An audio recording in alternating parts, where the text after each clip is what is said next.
Sushant Singh Rajput case में जांच एजेंसियों के लिए इस बात को जानना बहुत ज़रूरी है कि 13 से 14 की रात तक क्या क्या हुआ। चारों लोग जो घर में मौजूद थे उन्होंने जो बयान दिए हैं उसको लेकर मैं आपको कुछ एक्सक्लूसिव खबर देने जा रही हूँ, जिसमें ये सामने आया है कि 13 से 14 तक बीच में क्या क्या हुआ। सबसे पहले मैं आपको दीपेश का बयान बताती हूँ, जो दीपेश ने अपने बयान में कहा है। दीपेश सुशांत सिंह के घर हाउस मैनेजमेंट का काम देखता था। उसने बताया 14 जून को सुबह सबसे पहले सोकर उठने वालों में दीपेश था। दीपेश ने बताया 13 जून की रात जब उसने सुशांत को खाना खाने के लिए पूछा तो उन्होंने कहा था कि मैं नहीं खाऊंगा, बस मैंगो शेक दे दो, तुम लोग खाना खा लो। इसके बाद दीपेश नीचे आ गया और खाना खाने के बाद मोबाइल पर फिल्म देखने लगा। रात 10:30 के करीब दीपेश ने सुशांत को फ़ोन लगाया पर उसने उठाया नहीं, तो उसने सोचा कि वो शायद सो गए होंगे। अगली सुबह 14 की जून को सुबह 5:30 बजे दीपेश उठ गया। कुछ देर में फ्रेश होकर दीपेश जो है हर दिन की तरह ऊपर सुशांत सिंह राजपूत के कमरे में गया। तकरीबन 6:30 बज रहे थे, उसने दरवाज़ा खटखटाया। सुशांत जग चुके थे और अपने बेड पर बैठे थे। दीपेश ने गुड मॉर्निंग कहा और चाय के लिए पूछा। सुशांत ने चाय और नाश्ते दोनों के लिए मना कर दिया। दीपेश ने बयान में बताया कि कमरे में वो अकेले थे और पंखा चल रहा था। दरवाज़ा हमेशा की तरह खुला था और पर्दा आधा उठा हुआ था। सुबह के 7 बज चुके थे। केशव और नीरज उठ चुके थे। केशव रसोइया था जबकि नीरज सिंह नौकर। नीरज ने बयान दिया कि सुबह 8 से 8:15 के बीच सुशांत ने आवाज़ दी। वो अपने कमरे से बाहर निकलकर सीढ़ी तक आए थे। उन्होंने ठंडा पानी मांगा, नीरज ने उन्हें पानी जाकर दिया। सुबह 9 से 9:15 के करीब रसोइया केशव अनार का जूस और नारियल पानी लेकर ऊपर गया और देकर आया। केशव ने बयान में बताया कि उसके कुछ देर बाद वो सुशांत से ये पूछने गया कि दोपहर में खाने में क्या खाना है, तो उनके रूम का दरवाज़ा बंद था और लॉक था। उसने सिद्धार्थ पिठानी को ये बात बताई। अब सिद्धार्थ ने क्या बताया 13 की रात से।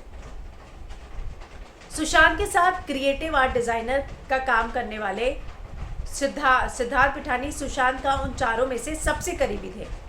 जब उनकी गर्लफ्रेंड रिया चक्रवर्ती घर नहीं थी तो सुशांत के सामने वाले कमरे में वही सोते थे। दीपेश ने बयान में बताया कि सुबह 10:30 बजे के आसपास सिद्धार्थ ने आकर उसे बताया कि सर के रूम लॉक कर लिया है। सभी हैरान थे क्योंकि सुशांत रिया के रहने पर ही रूम लॉक करते थे, वरना नहीं। सबने सोचा कि शायद वो सो गए होंगे। 10-15 मिनट के इंतज़ार के बाद फिर से दरवाज़ा खटखटाया गया, कोई जवाब नहीं मिला। सिद्धार्थ पिठानी के बयान के मुताबिक उसी समय सुशांत सिंह राजपूत की बहन मीतू का फ़ोन आया। सिद्धार्थ ने उन्हें बताया कि सुशांत दरवाज़ा नहीं खोल रहे। मीतू ने कहा कोशिश करते रहो, फिर मुझे बताना। एक बार फिर से दरवाज़ा खटखटाया। इस बार ज़ोर से खटखटाया गया लेकिन कोई फ़ायदा नहीं हुआ। 11:15 बज गए। चारों सामने वाले कमरे में थे। कमरे की चाबी की तलाश शुरू हुई। दूसरे सभी कमरों के वार्डरोब में खोजा गया पर चाबी नहीं मिली। सैमुअल मिरांडा को फ़ोन लगाया गया। सैमुअल मिरांडा सुशांत सिंह राजपूत का हाउस मैनेजर था। फ़ोन पर उससे पूछा गया अलग से कोई चाबी मिली थी क्या। मिरांडा ने कहा नहीं मिली थी। फिर चाबी वाले को बुलाया गया और उसके बाद जो कुछ हुआ 1:05 पर। उसके जाने के बाद दीपेश और सिद्धार्थ दरवाज़ा खोलकर कमरे में गए। नीरज बाहर ही खड़ा रहा। कमरे की लाइटें बंद थी, पर्दे भी लगे हुए थे। जैसे ही लाइट जलाया तो सुशांत सिंह राजपूत पंखे से लटके हुए थे। सभी हैरान रह गए। उनके पैर पलंग के किनारे लटके थे। हरे रंग के कुर्ते का फंदा गले में था। फंदे की गांठ गले के बाएं तरफ थी।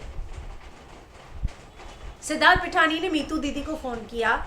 सुशांत फंदे से लटके हुए हैं। नीरज और केशव अब तक कमरे से बाहर ही खड़े थे। सिद्धार्थ ने एम्बुलेंस के लिए 108 नंबर पर कॉल किया और जल्दी डॉक्टर के साथ आने की गुहार लगाई। सामने वाले की वजह से नाम पूछा और उन्हें बताया कि मेरे एक दोस्त ने खुद को हैंग कर लिया है। नाम बताने पर जोर देने पर उसने सुशांत सिंह बता दिया। इसी बीच सिद्धार्थ ने फ़ोन पर बड़ी बहन का कॉल आ गया और सिद्धार्थ के मुताबिक बहन के मुंह से जब जीजा ने फांसी शब्द सुना तो उन्होंने कहा कि पहले उतार कर देखो, सांस तो नहीं चल रही। दीपेश ने अपने बयान में कहा कि सिद्धार्थ ने जब कहा कि सुशांत को नीचे उतारना पड़ेगा तो मैंने उससे पूछा कि किसने कहा। सिद्धार्थ ने बताया जीजा जी ने।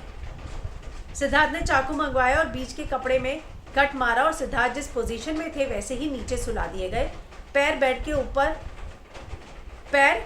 उस पार ही थे। करीब 5 मिनट बाद मीतू दीदी आ गई। सुशांत को देखते ही बोली, गुलशन ये तुमने क्या कर लिया बाबू। सिद्धार्थ ने बयान में बताया कि सुशांत को CPR देने की कोशिश की गई लेकिन कोई फ़ायदा नहीं हुआ। नीरज ने गले का फंदा किसी तरह गांठ खोलकर निकाला। बहन मीतू ने सुशांत का शव सीधा करने को कहा। दीपेश ने पैर पकड़ा जबकि सिद्धार्थ और नीरज ने कंधा पकड़कर उठाया और सीधा किया। तब तक पुलिस पहुंच गई और फिर आगे की कानूनी कार्रवाई शुरू हुई। तो जांच एजेंसी को ये बयान दिया है उन चारों ने जो उस घर में मौजूद थे। ये उनका ऑन रिकॉर्ड बयान है जो दिया गया है और एनडीटीवी का दावा है कि ये जो बयान है ये जांच एजेंसियों को दिया है उन चारों शख्स ने जो उस समय घर में मौजूद थे।